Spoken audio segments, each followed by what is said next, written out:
There's a sound that every American heard every single day for over 100 years. It woke them up. It told them when to eat, when to go to work, and when to go home. And then, sometime around 1950, it stopped. And nobody noticed it was gone. Factory whistles, church bells, steam locomotives, fire bells, street vendors calling, mill bells ringing every hour. America was one of the loudest countries on earth, and almost every sound that defined daily life has completely vanished. You've never heard what America used to sound like, and your grandparents probably never thought to describe it. Why would they? You don't describe the air you breathe. You don't catalog the rhythms you live inside. The sounds were so constant, so fundamental to daily existence, that they seemed less like sounds and more like the texture of reality itself. And this isn't nostalgia, this is archaeology. Because the sounds that organized American life for generations didn't fade gradually. They were replaced one by silence, or by sounds so different that the old world became literally unhearable. And once a sound disappears from daily life, it disappears from memory within a single generation. The last Americans who lived fully immersed in the industrial soundscape are dead now. Their memories died with them. We cannot interview them. We cannot ask them what morning sounded like. So let me take you back. Not to see old America, but to hear it. Picture yourself standing on a street corner in Pittsburgh, Pennsylvania. The year is 1892. It's 3:45 in the morning, and the city is not silent. It's never silent. Even now, in the deep hours before dawn, the city hums with contained power. From somewhere in the darkness, maybe 2 miles away, you hear the first sound of the day, a low, rising moan that builds into a shriek. The Jones and Laughlin Steel Works is calling the night shift. The whistle doesn't just sound, it penetrates. You feel it in your chest before your ears fully register it.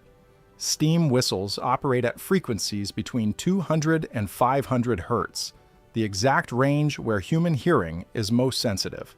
They were designed to be impossible to ignore. Evolution spent millions of years tuning human ears to the frequencies of human voices, of crying babies, of danger. The steam whistle hijacked that biology. It demanded response. That first whistle triggers a cascade. Within minutes, 3 more whistles answer from different directions. The Homestead Works, the Edgar Thomson Works, the Duquesne Mill. Each whistle has a different pitch, a different duration, a different pattern. Workers don't need clocks. They know their whistle the way you know your mother's voice.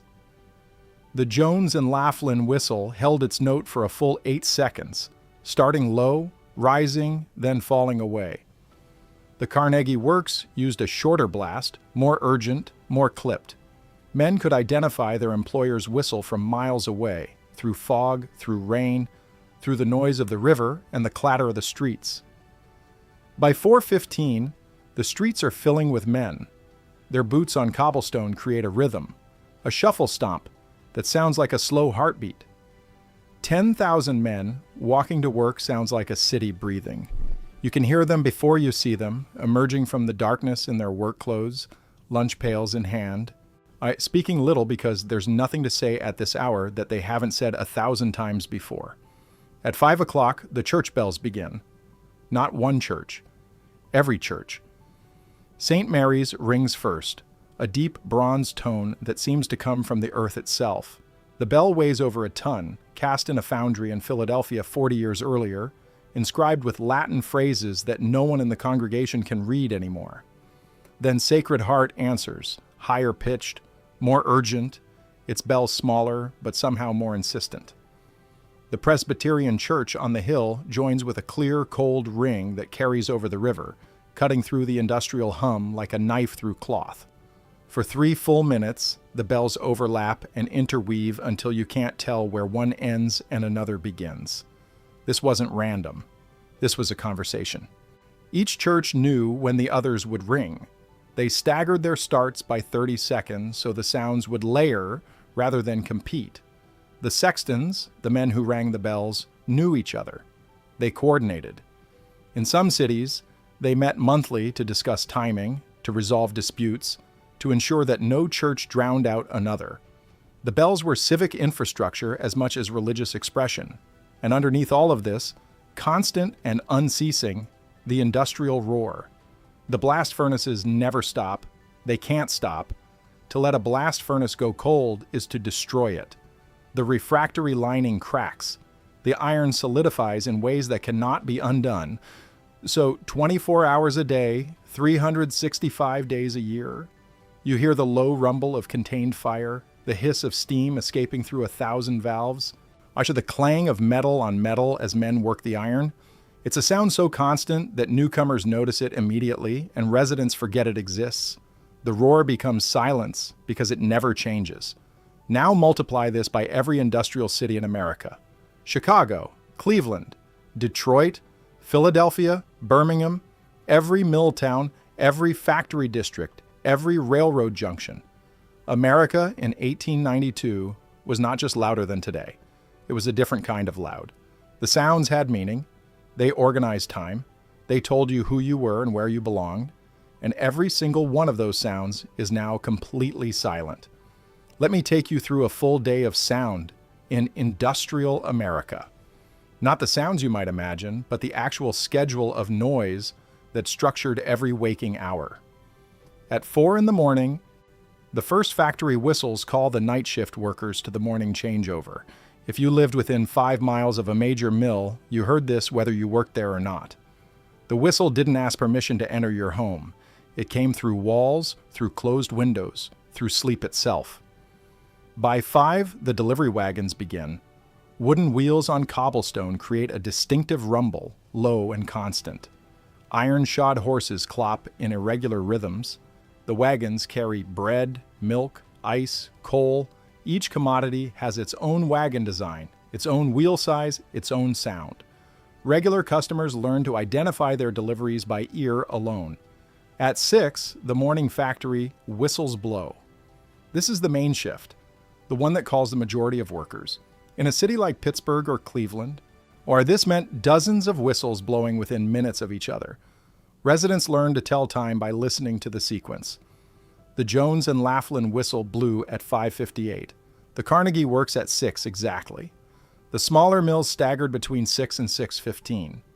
7 o'clock brings the street vendors. And this is where the soundscape becomes something you've truly never heard. Every vendor had a specific call. Not just words, but melodies, rhythms, cadences passed down through families and ethnic communities. The Italian vegetable seller called out in a rising melodic phrase, almost operatic, his voice carrying 3 blocks because his grandfather had taught him to project. The Jewish fish vendor used a falling call that ended in a held note, a minor key that echoed the liturgical music of the synagogue.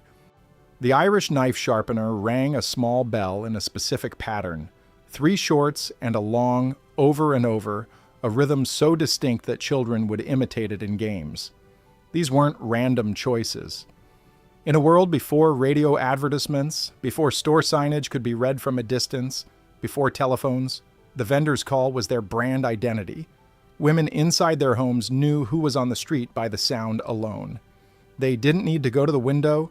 They didn't need to interrupt their work. They knew the banana man by his bananas, ripe bananas, the stress falling on the second syllable in a way that no other vendor imitated. They knew the rag collector by his drawn-out rags. Any rags? The word stretched like taffy, unmistakable from a block away. They knew the scissors grinder by his wheel before he even called. The high whine of stone against metal announcing his trade. In Baltimore, the tradition was so elaborate that scholars later documented over 200 distinct vendor calls, each one associated with a specific commodity, a specific ethnic community, a specific neighborhood. There was a vocabulary and a grammar to the calls. A new vendor couldn't simply invent a new sound. He had to learn the existing calls, find his place within the sonic ecology, announce himself in ways that wouldn't confuse the customers or antagonize his competitors. Some calls became famous beyond their neighborhoods. In New York, a watermelon vendor named Marcus used a call so melodious that newspaper reporters wrote about him. When he died in 1897, his obituary appeared in 3 different papers, all of them mentioning his distinctive cry. It's the sound of a man selling melons from a cart became newsworthy. That's how central these sounds were to daily life. At 9 o'clock, in cities with active streetcar systems, the sound changed again. Streetcars ran on steel rails, powered by overhead electric lines that crackled and sparked. But more distinctive was the bell. Every streetcar had a foot-operated bell that the motorman rang constantly, approaching crossings, warning pedestrians, signaling stops. The streetcar bell became so associated with city life that its absence was one of the first silences people noticed when streetcars were replaced by buses. Noon arrived not by the clock, but by the sound. Church bells rang the noon hour in every city, every town, every village in America. But more than that, factory whistles marked the lunch break. For 30 minutes, the industrial roar would pause. Workers would emerge blinking into daylight. The sound of a city's noon meal was voices, laughter, the clatter of tin lunch pails, the calls of street food vendors who specialized in the midday trade. And then the whistles called everyone back. At 3 o'clock in the afternoon, school bells released children into the streets. Not the electric buzzers of modern schools, but actual brass bells rung by hand. The sound of a school bell was higher pitched than church bells, more urgent, more excited. Within minutes of the bell, the streets would fill with the sound of running feet, shouting voices, the particular chaos of released energy. 6 o'clock brought the evening whistle. The day shift ended. Again, thousands of boots on cobblestone, but the rhythm was different now, slower, more tired. The homeward walk had a different sound than the morning walk. Men talked more. The exhaustion in their voices carried. By 7 o'clock, in summer months, the evening entertainment began. Street musicians staked out corners. Player pianos cranked from open windows. In immigrant neighborhoods, you might hear 3 different languages of music within a single block. And then, at 9 or 10 o'clock, the fire bells. Not every night, but often enough that the sound was familiar, expected, part of the soundscape. Fire companies, in the late 19th century, used large tower bells to summon volunteers and communicate the location of fires. The pattern of rings indicated which district. 3 bells, then 4 bells, then 2 bells meant a specific intersection. Trained ears could decode the message instantly. In cities like Chicago after the Great Fire of 1871, fire bells were rung for even minor alarms. The memory of what fire could do was too fresh. The city had burned once, and no one was going to let it burn again. The sound became constant enough that residents learned to sleep through the distant ones and wake for the close ones. Mothers taught their children the code. If you heard 1, then 4, then 7, that was the waterfront. If you heard 2, then 1. That was downtown. You knew whether to worry or roll over. The fire bell towers themselves were landmarks, massive structures, sometimes over 100 feet tall, built specifically to amplify the sound. The bell inside might weigh several tons, requiring 2 or 3 men to ring it effectively. When the bell struck, you didn't just hear it, you felt it. The air itself seemed to pulse. Windows rattled. Conversations stopped. For a moment, the entire city held its breath, listening, counting, decoding. By midnight, the factory night whistles would call the graveyard shift, and the cycle began again. This was not unusual. This was every day. This was the sonic reality of American life for roughly 100 years. From the Civil War to the Second World War, this was what morning sounded like. This was what noon sounded like. This was what danger sounded like. Now let me tell you what each of these sounds actually was and why it mattered.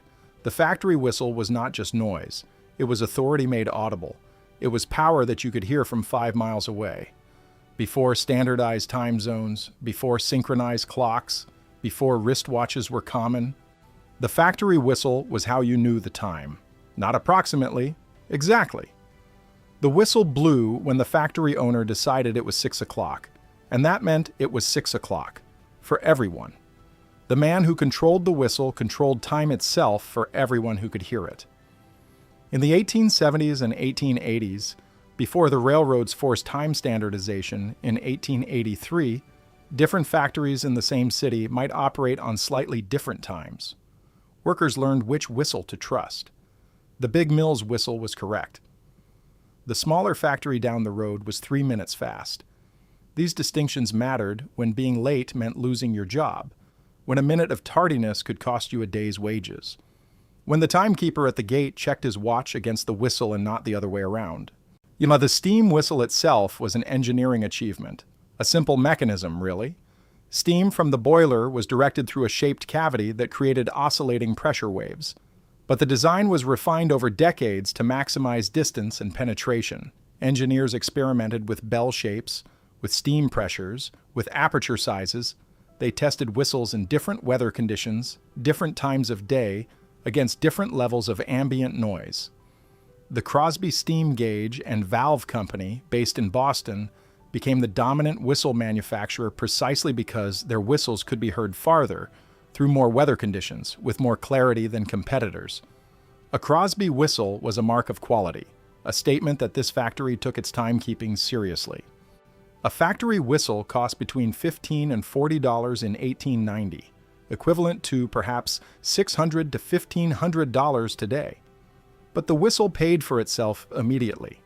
Without it, factory owners would need to employ runners to knock on doors, or rely on church bells over which they had no control, or accept that workers would arrive at whatever time they felt like arriving. The whistle gave them direct command over their workers' time. It was the cheapest piece of labor discipline ever invented. The church bell served a different but equally essential function. In Catholic and many Protestant communities, the bells marked the canonical hours, times of prayer that divided the day into segments: prime at 6 in the morning, terce at 9, sext at noon, none at 3, vespers at 6 in the evening, compline at 9. And even people who didn't attend church, even people who weren't religious, oriented their days around the bells. The noon bell meant lunch, whether you prayed or not. The evening bell meant the workday was ending. The sound created a shared temporal framework that crossed religious and ethnic boundaries. Church bells were also the primary form of community communication. 3 rapid rings meant fire. A slow, regular toll meant death. A joyful peal meant celebration, a wedding, a holiday. The bells could announce news before newspapers could print it. In small towns, the church sexton was one of the most important figures in civic life. He controlled the timing that everyone else lived by. A sexton who rang the noon bell 2 minutes late threw off the entire day's schedule. It was a position of trust and responsibility. The railroad whistle served yet another purpose. It was a warning, a command, and a promise. It was the sound of modernity arriving. Railroad engineers were required by law to sound their whistles at every crossing, at every station approach, at every curve where visibility was limited. The whistle pattern was standardized across the entire national rail network: 2 long, 1 short, 1 long approaching a crossing, 1 long blast when approaching a station. A series of short blasts meant an emergency, meant get off the tracks now, meant something is wrong. But beyond the legal requirements, the railroad whistle was the sound of connection. In isolated communities, the whistle meant mail, news, visitors, commerce. The train was coming. The outside world was arriving. The whistle was heard 10 minutes before the train was visible, and giving everyone time to prepare, to finish letters, to gather packages, to walk to the station, to put on their good clothes if visitors were expected. Small towns organized their entire day around the train schedule. The 8:15 from Philadelphia, the noon freight, the 4:30 westbound. People knew these trains by their whistles, could tell from the pitch and the pattern which train was approaching, whether it was running on time or late. The station master might check his watch by the whistle, trusting the railroad's precision over his own timepiece. The disappearance of the railroad whistle from daily life removed something more than noise. It removed anticipation. Modern transportation arrives silently. A car pulls up with no announcement. A plane lands with its approach hidden in radio frequencies you can't hear. But the train announced itself. You could hear it coming for miles, hear it arriving with a final triumphant blast, hear it departing with a note that seemed to carry your messages and your hopes down the line. The journey had a soundtrack. The connection had a voice. Street vendors had the most complex vocal traditions of any sound in the American soundscape. In cities like New York, Philadelphia, and Baltimore, street vending was dominated by immigrant communities, each with their own musical traditions. Italian vendors often used melodic phrases derived from operatic conventions. Jewish vendors drew on cantorial traditions, using minor keys and held notes. African American vendors in southern cities developed calls that blended African musical elements with American spiritual traditions. These calls were not advertising in the modern sense, they were identities. A vendor's call might be taught by a father, refined over years, instantly recognizable to regular customers. In Baltimore, there was a famous strawberry vendor whose call, "Strawberries, red ripe strawberries," became so well known that he was featured in newspaper articles. When he died, the obituary mentioned his call. The call served practical purposes too. In tenement neighborhoods, women couldn't always leave their apartments to shop, but they could hear the vendor and call down from windows. The vendor would place the goods in a basket, the customer would lower payment, the transaction would be completed without anyone climbing stairs. The fire bell was perhaps the most serious sound in the American soundscape. In an era of wooden buildings, gas lighting, and coal stoves, fire was a constant threat. Professional fire departments were rare until the late 19th century. Most firefighting was done by volunteer companies, and the bell was how you summoned them. Each city developed its own alarm system, its own code. In New York, the fire telegraph system used electrical signals to trigger mechanical bells in firehouses. But the public also needed to know where the fire was. Tower bells would ring out the district number. 1 ring, pause. 2 rings, pause. 3 rings meant District 123. Citizens learned the codes the way you might learn a language. If you heard 2, 4, 6, you knew it was happening in your part of town, and you might need to evacuate. If you heard 112, you knew it was on the other side of the city, and you could go back to sleep. The frequency of fire alarms was shocking by modern standards. In a city like Chicago, fire bells might ring 50 times a day. Most were minor incidents, but the sound kept everyone aware that fire was always present, always possible, always close. These sounds did more than mark time, they created time. They organized life in ways we no longer experience or understand. Consider what it meant to live before synchronized personal timepieces. Pocket watches existed, but they were expensive and unreliable. In 1890, a decent pocket watch cost a week's wages for a factory worker. And even if you had one, it needed to be wound daily and set against some standard. Without radio time signals, without telephone speaking clocks, how did you know your watch was right? You listened for the whistle. The factory whistle became the time standard because the factory had the only reliable clock in town. The mill owner could afford a precision timepiece. He paid someone to maintain it. When his whistle blew, that was the correct time. Your watch was set to match. This created a strange relationship between workers and employers. The same whistle that summoned you to labor also gave you the gift of accurate time. You needed the factory to know when the factory needed you.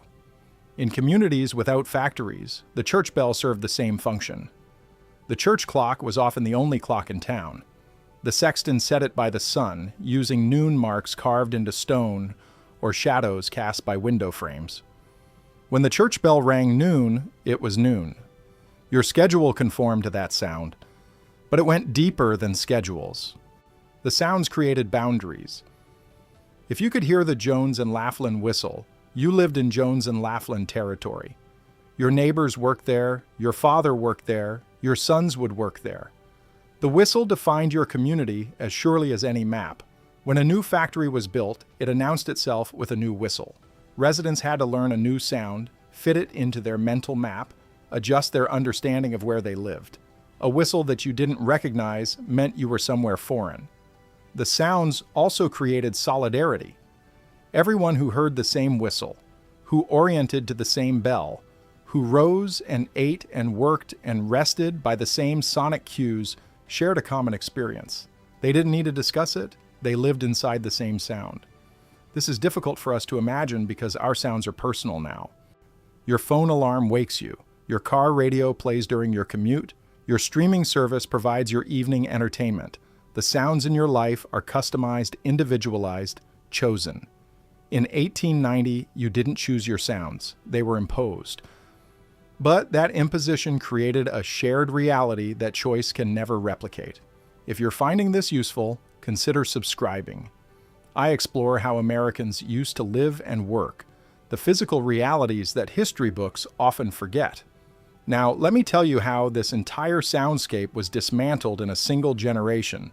The first sound to go was the street vendor. It wasn't a decision. It was a series of decisions, each one sensible, none of them intended to create silence. The automobile changed everything about urban sound, but first, it changed urban space. Streets that had been shared between pedestrians, horses, carts, and vendors became automobile territory. The vendor's slow progression down a residential street, stopping to call, waiting for customers, conducting transactions, became an obstruction to traffic. Cities began requiring vendor licenses, then limiting vendor routes, then banning vendors from certain streets entirely. The regulations weren't passed to eliminate vendor calls. They were passed for traffic safety, for hygiene concerns, for noise complaints from new residents who had arrived by automobile and didn't understand why someone was shouting under their window. By 1930, the street vendor had largely disappeared from American cities. A sound that had been daily, expected, useful, musical, was simply gone. The railroad whistle diminished more slowly, but more completely. The shift from steam to diesel locomotives in the 1940s and 1950s changed the whistle's character. Diesel horns are different instruments entirely, lower pitched, less penetrating, lacking the breathy humanity of steam. A steam whistle was made by passing air through a resonant chamber. It breathed. A diesel horn is a mechanical bleat. But more than the sound changed. The frequency changed. As grade crossings were eliminated, replaced by overpasses and underpasses, the mandatory whistle stopped. As rural populations declined, the small station stops were eliminated, and the station approach whistles with them. And as the automobile became dominant, people stopped traveling by train. The railroad whistle ceased to be the sound of connection. It became the sound of freight, of industry, of the past. By 1960, as most Americans rarely heard a train whistle at all. A sound that had been daily, that had announced every connection to the outside world, became an occasional distant moan, stripped of its meaning, just noise. The church bells fell silent for more complex reasons. First, clocks became cheap. The mass production of reliable timepieces in the early 20th century put accurate clocks in every home. You no longer needed the church bell to know the time. You had a clock on the wall, a watch on your wrist. Second, radio arrived.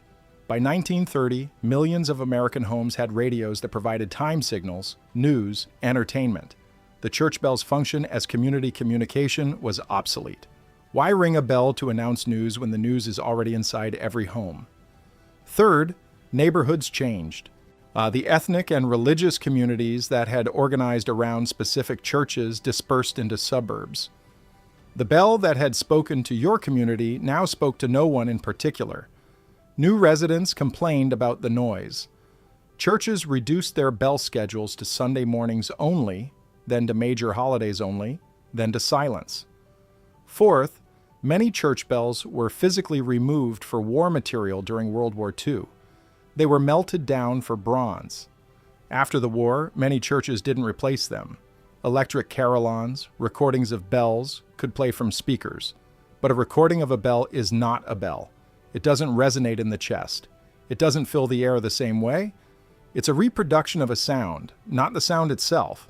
By 1960, the church bell as a daily feature of American life was effectively extinct. The factory whistle disappeared with the factories. Deindustrialization hollowed out the great manufacturing cities starting in the 1950s. Mills closed. Factories relocated. The whistles that had organized entire communities simply stopped. There was no one to call. But even in factories that remained, the whistle was replaced. Electric clocks synchronized by radio signals made the whistle unnecessary. Fire alarms, public address systems, digital time displays took over. The dramatic steam whistle was inefficient. It required someone to operate it. It wasted steam. It was loud, and loudness was becoming a liability. not a feature. By 1970, the factory whistle was a historical artifact, occasionally sounded for nostalgia, for historical commemorations, for a few remaining industries that valued tradition. But as a daily feature of American life, as the sound that told workers when to rise and when to rest, it was gone. The fire bell was replaced by the siren. Motorized fire trucks could travel faster than horses. They could carry sirens that wailed continuously, warning traffic ahead. The tower bell, which required someone to ring it, which communicated only to those who knew the code, was less efficient than a mobile siren that went where the emergency was. The siren is a fundamentally different sound from the bell. A bell resonates. It has overtones, harmonics, complexity. It starts and stops. A siren wails. It rises and falls in a continuous wave. It doesn't communicate information. It communicates urgency. The transition happened between 1920 and 1950. By the end of World War II, fire bells were rare. The sound that had organized emergency response for a century, that had taught every citizen where danger was and how close, was replaced by a sound that meant only emergency somewhere, get out of the way. And so, by 1960, the American soundscape had been fundamentally transformed. Factory whistles silent, church bells rare, railroad whistles diminished, street vendors extinct, fire bells replaced. And here's what matters. Almost no one noticed. The sounds disappeared gradually enough, were replaced by alternatives efficient enough, that there was no moment of mourning. No one held a funeral for the factory whistle.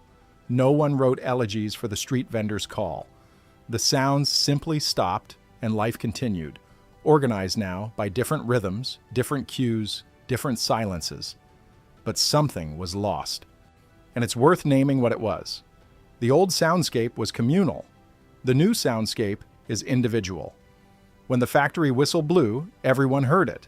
The banker and the laborer, the mother and the child, the native and the immigrant, they heard the same sound at the same moment, and it meant the same thing to all of them. The whistle didn't distinguish, it didn't filter, it didn't personalize. Your phone alarm is yours alone. Your notifications, your ringtones, your chosen sounds exist in your personal acoustic bubble. You and your neighbor may never share a single sound in common. You live side by side in separate sonic worlds. The old soundscape was legible.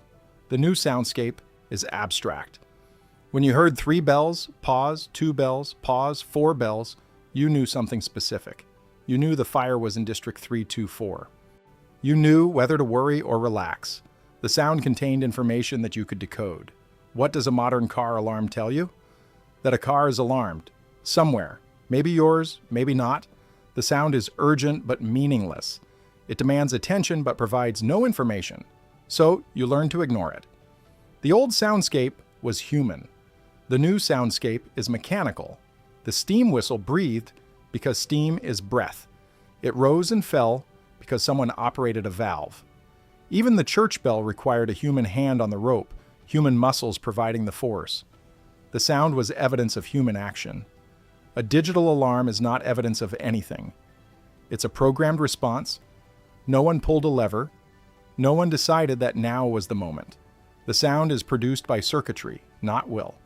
The old soundscape was present. The new soundscape is absent. This is the hardest thing to explain. When the noon whistle blew, you knew it was noon. You knew it viscerally, bodily, without consulting anything. The knowledge arrived through your ears and settled in your bones. Noon had a sound, and when you heard it, you knew it. Now, noon is an abstraction. You check a device, you see numbers, you intellectually process that it's noon. But there's no sound to anchor that knowledge. Noon arrives silently and departs silently, and you don't feel it pass. Let me tell you about a man named Thomas Edison. In the late 1870s, he invented the phonograph, the first device capable of recording and reproducing sound. Edison understood almost immediately that he had created a tool for preservation. He spent the last decades of his life trying to record everything he could: music, speeches, languages, voices of famous people. But it never occurred to Edison to record the soundscape. He recorded performances, events, deliberate sounds. He didn't record the ordinary noise of daily life because that noise was so constant, so unremarkable, so much like the air itself that it didn't register as something that could disappear. We have no recordings of an American industrial city in full voice. We have no recordings of the morning factory whistle chorus. We have no recordings of the street vendors' calls in context, competing and overlapping on a busy morning. We have no recordings of the fire bells ringing out their coded messages. We have photographs. We have written descriptions. We have a few isolated recordings of individual sounds divorced from their context. But the soundscape itself, the full symphonic complexity of industrial American sound, died without being preserved. It existed only in the memory of those who lived within it, and those memories are now gone. Your great-grandparents knew that sound. They knew when noon arrived because they heard it. They knew where they belonged because they recognized the whistle. They knew their neighbors not just by sight, but by the sounds of their daily routines. And they probably never described it to anyone. Because why would you describe the air? Why would you describe something so constant and so ordinary that it seemed like reality itself? The silence that replaced those sounds is not true silence. Modern America is loud in its own way. Traffic noise, aircraft, climate control systems, electronic devices. The urban environment today measures higher in decibels than a 19th century factory district. But the noise is different. It's continuous rather than punctuated. It's mechanical rather than human. It's meaningless rather than communicative. We have traded a soundscape that was loud but legible for one that is louder but empty. We have traded shared sound for private sound. We have traded human sound for machine sound. And we have no way back. You cannot recreate a sound that no one recorded. You cannot remember a sound that you never heard. The industrial soundscape of America is as extinct as the passenger pigeon, as lost as the indigenous languages that died with their last speakers. But here's what troubles me most. The sounds didn't just organize time, they organized identity. When the factory whistle blew, you knew who you were. You were a worker at that mill, a resident of that neighborhood, a member of that community. The sound that woke you was the same sound that woke your father and would wake your sons. You belonged to that whistle, and that whistle belonged to you. What sound tells you who you are now? Your phone alarm? It's the same alarm a billion other people use. Your streaming music? Algorithms chose it for you. Your television? It's addressed to demographics, not to you. We have gained freedom from the factory whistle. No one tells you when to wake now. You set your own alarm. You live by your own schedule. You are liberated from the tyranny of shared time. But we have lost something in that liberation. We have lost the sound of belonging. We have lost the vibration in the chest that said, without words, you are part of this. This sound is yours. These are your people. Listen right now to where you are. What do you hear? The hum of electronics? The whoosh of climate control? Perhaps distant traffic, undifferentiated and anonymous? Perhaps nothing at all. A silence so complete that you don't notice it until you're asked. Your great-grandparents never experienced a silence like that. From birth to death, they lived inside sound. The whistle woke them, and the bells marked their hours, and the vendors fed them, and the fire alarms protected them. Sound was their environment as surely as air. We live in silence now. Not literal silence, but meaningful silence. Communicative silence. We live in a world where sound has become background noise rather than foreground information. And there's no fixing this. The factories are gone, the churches are empty. The trains are rerouted, the vendors are regulated away, the bells are melted down. All that remains is the question of whether we understand what we lost, whether we recognize the silence we live in, whether we can at least name the sounds that once made us a community rather than a collection of individuals. Your grandparents lived in a world where you could hear noon arrive. They lived in a world where the factory announced itself and the church answered and the fire told you exactly where it was. They lived inside a shared sound that made them neighbors. You can't, and you never will. But now at least you know what vanished. Now at least you know what silence replaced. Now at least you can listen to the absence and understand what once filled it. The sounds that made America are gone. They're not coming back. And this is the only record we have that they ever existed at all. If this changed how you think about sound, about silence, about what we've lost and gained, consider subscribing. I cover the physical realities of American history, the things your grandparents knew in their bones but never thought to describe, the things that disappeared so completely that even remembering them is an act of recovery. Next time you hear an old steam whistle, preserved at some museum or restored at some historical site, remember that you're hearing a voice that once commanded millions. That once told your great-grandmother when to wake and when to eat and when to worry. And then remember that what you're hearing is a museum piece, an artifact, a memory of a memory. The sound that vanished from America is not coming back. But at least now you know it was there. At least now you can hear the silence.